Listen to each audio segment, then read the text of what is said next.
हाँ जी, good morning students. ये class ninth में इकोनॉमिक्स का आज फर्स्ट चैप्टर स्टार्ट करवा रही हूँ। आप इन्हें समझिए और फिर एक फ़ोटो भेजूँगी। आप इन्हें अलग से अपनी इकोनॉमिक्स की कॉपीज़ बनाइए और उसमें नोट डाउन कर लीजिए। तो ये एक स्टोरी है, विलेज पालमपुर। पालमपुर ऐसे ही एक गांव का नाम रखा गया है। ये उसकी स्टोरी के बारे में है। जब मिलेंगे तो मैं आपको चैप्टर सारा दोबारा से समझाऊंगी। एक बार आपको कुछ क्वेश्चंस मेन थोड़े थोड़े करवा रही हूँ।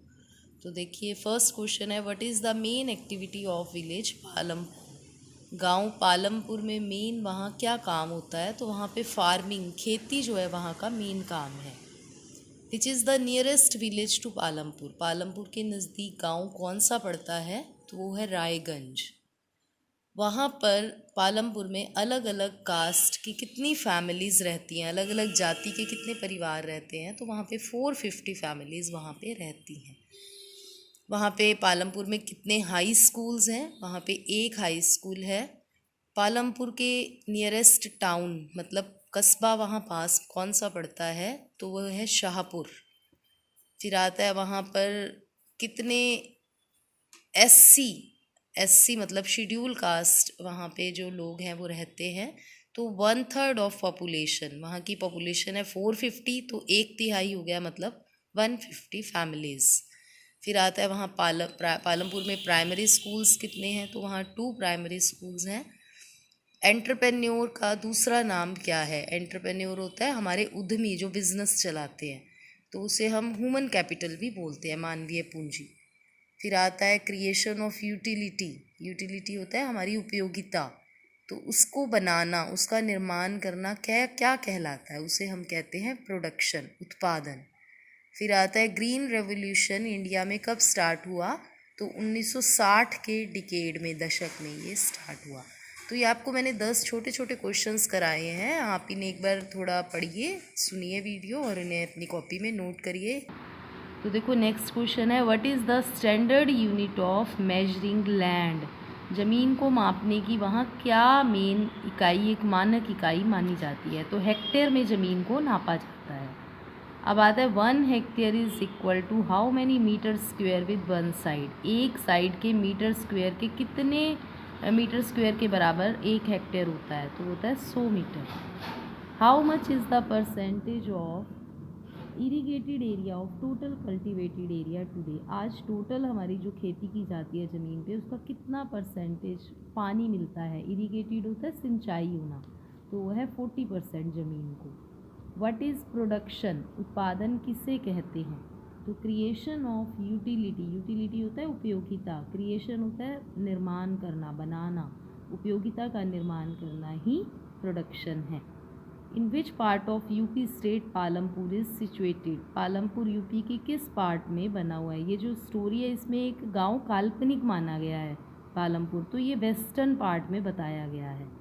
Name the 4 factors of production, उत्पादन के 4 साधन बताएं। लैंड भूमि, लेबर मजदूर लोग हो गए, श्रम हो गया, ह्यूमन कैपिटल मानवीय पूंजी, फिजिकल कैपिटल भौतिक पूंजी। व्हाट इज़ ट्रेड, व्यापार किसे कहते हैं? Exchange of goods is called trade, वस्तुओं का अदली बदली करना ट्रेड है। व्हाट इज़ यूटिलिटी, उपयोगिता किसे कहते हैं? Want satisfying power is called utility, जब हम अपनी आवश्यकताएं संतुष्ट करते हैं। वांट होता है आवश्यकता, सेटिस्फाई होता है संतुष्ट करना, तो ऐसी शक्ति को हम उपयोगिता कहते हैं। After land what is the next important factor of production, ज़मीन के बाद दूसरा उत्पादन का मेन साधन कौन सा है? तो वो है लेबर, लेबर मतलब श्रम। व्हाट इज़ HYV, HYV की फुल फॉर्म बताएं। हाई यील्डिंग वैरायटी, हाई होता है ऊंची, यील्डिंग होता है उत्पादन देने वाले, वैरायटी होता है अलग अलग वैरायटी के, तो ये बीजों के लिए प्रयोग होता है। तो ये क्वेश्चंस हैं, आप इन्हें समझिए और अपनी कॉपी में नोट डाउन कीजिए। तो देखो, अब नेक्स्ट क्वेश्चंस आते हैं। The story of village Palampur, जो आपका फर्स्ट चैप्टर है इकोनॉमिक्स का, ये उसके क्वेश्चन हैं। तो बेटा ये इकोनॉमिक्स के क्वेश्चन हैं, कहीं आपको पता ना चले, मैं ऊपर लिखना भी भूल गई हूँ, लिख देती हूँ, इकोनॉमिक्स के हैं। तो देखो इसमें है, व्हाट इज़ मल्टीपल क्रॉपिंग, बहुफसली खेती किसे कहते हैं? जिस वर्ड की बेटा हिंदी ना पता हो मैं बोलती हूँ, आप साथ साथ कॉपीज़ में लिख सकते हैं।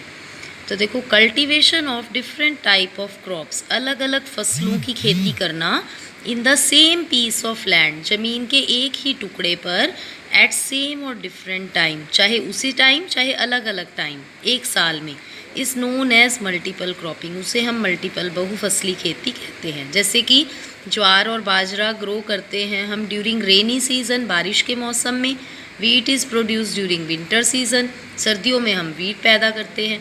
तो ये होती है बहुफसली खेती। To grow a crop more than one crops in a year is called multiple cropping.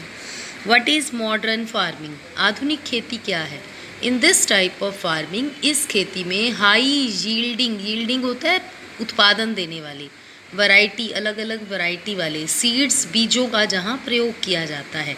As a result, जिसके कारण small piece of land, same piece of land, एक ही भूमि के टुकड़े पर produce larger quantity of food grain होता है अनाज, लार्जर क्वांटिटी, ज़्यादा हम अनाज पैदा कर सकते हैं। मतलब जब अच्छी क्वालिटी के बीज यूज़ करेंगे तो हमारी ज़्यादा फसल होगी, यही हमारी मॉडर्न फार्मिंग है। Where first modern farming method opt in India, भारत में सबसे पहले ये कहाँ अपनाए गए? पंजाब में, हरियाणा में, वेस्टर्न उत्तर प्रदेश, यूपी में। व्हाट इज़ वर्किंग कैपिटल, कार्यशील पूंजी क्या है? रॉ मटेरियल, कच्चा माल, एंड कैश इन हैंड, और हाथ में नकद होना, इज़ कॉल्ड वर्किंग कैपिटल, इसे हम कार्यशील पूंजी कहते हैं। व्हाट इज़ फिक्स्ड कैपिटल, स्थिर पूंजी क्या है? स्थायी पूंजी, टूल्स, औजार, मशीनें, बिल्डिंग, जो कि हमारे साथ लंबे समय तक चलती हैं, which runs over long period of time, is called working capital, उसे हम वर्किंग कैपिटल कहते हैं। आगे हैं देखो, how did the spread of electricity help farmers in Palampur, Palampur में बिजली आई तो उससे किसानों को कैसे मदद मिली? Most of the houses have electric connection, ज़्यादातर घरों के पास बिजली के कनेक्शन आ गए। Electricity is use to run tubewells in the field, बिजली से वो अपने खेतों में ट्यूबवेल चलाने लग गए।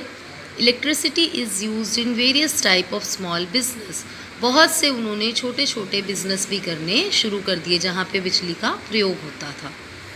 फिर आता है, is it important to increase area under irrigation, क्या हमें ज़रूरी है ऐसे एरिया बढ़ाएं जहाँ पे पानी का होना बहुत ज़रूरी है, पानी जहाँ सिंचाई है वो क्षेत्र को बढ़ाना ज़रूरी है। इरिगेशन होता है पानी, सिंचाई। वाई, क्यों? अब वो कहता है, India is an agricultural country, भारत एक कृषि प्रधान देश है। Nearly 2/3 of people are dependent on farming for their livelihood, 2/3 लोग यहाँ पर अपनी लाइवलीहुड, जीने के लिए फार्मिंग, खेती पर निर्भर करते हैं। But of total cultivated area, लेकिन जो टोटल जिस पे हम एरिया खेती करते हैं in the country, a little less than 40% is irrigated, उसमें से 40% एरिया ऐसा है जहाँ पानी मिलता है। इवन टुडे, आज भी। इन द रिमेनिंग एरिया, बाकी का जो एरिया बच जाता है, farming is dependent on rainfall, हमारी खेती तो बारिश पर ही निर्भर करती है। विच इज़ इरेगुलर, जो कि अनियमित है, बारिश तो कभी होती है कभी नहीं होती, अनसर्टेन है, अनिश्चित है। Modern farming method can not be use, हम वहाँ पर आधुनिक खेती की प्रणाली तो यूज़ ही नहीं कर सकते। In the absence of adequate water supply, adequate होता है जितना ज़रूरी है उतना पानी हमें मिल ही नहीं पाता।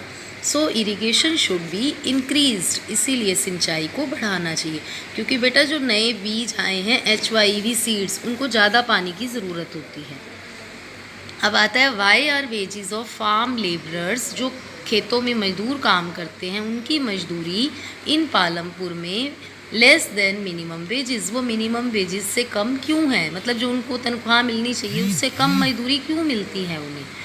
The farm worker at Palampur, जो पालमपुर में खेतों में वर्कर काम कर रहे हैं, गेट लोअर वेजेस, उनको कम मजदूरी मिलती है than the minimum wages fixed by government, जो सरकार ने पैसे फिक्स किए हैं उससे भी कम मिलती है। क्यों? क्योंकि हैवी कंपटीशन फॉर वर्क, क्योंकि काम के लिए उनमें बहुत ज़्यादा मुकाबला है, बहुत सारे लोग हैं काम करने के लिए। अमंग द फार्म लेबरर्स, जो भी मजदूर हैं एट पालमपुर विलेज, पालमपुर गांव में। तो देखो नेक्स्ट आता है, modern farming methods require more inputs, जो मॉडर्न फार्मिंग मेथड्स हैं इनको ज़्यादा इनपुट्स की, ज़्यादा सामान की ज़रूरत होती है, which are manufactured in industries, जो कि उद्योगों में बनता है। डू यू एग्री, क्या आप इस बात से सहमत हैं? तो देखिए मॉडर्न फार्मिंग मेथड्स जो आधुनिक खेती के तरीके हैं इन्वॉल्व द यूज़ ऑफ, इसमें क्या क्या हम प्रयोग करते हैं, HYV सीड्स, अधिक उत्पादन देने वाले बीजों का। These seeds require a combination of chemical fertilisers, अब इन बीजों के साथ और किस चीज़ की ज़रूरत होती है, क्या कॉम्बिनेशन चाहिए, हमें रासायनिक खाद भी चाहिए, पेस्टिसाइड कीड़े मार दवाइयाँ चाहिए, एग्रीकल्चर इम्प्लीमेंट्स, हमें कृषि के लिए औजार चाहिए जैसे कि ट्रैक्टर, इलेक्ट्रिक ट्यूबवेल चाहिए, to produce the best result, ताकि हमारे परिणाम अच्छे आएँ। All these tools are manufactured in industries, और ये सारे औजार कहाँ बनते हैं, उद्योगों में बनते हैं।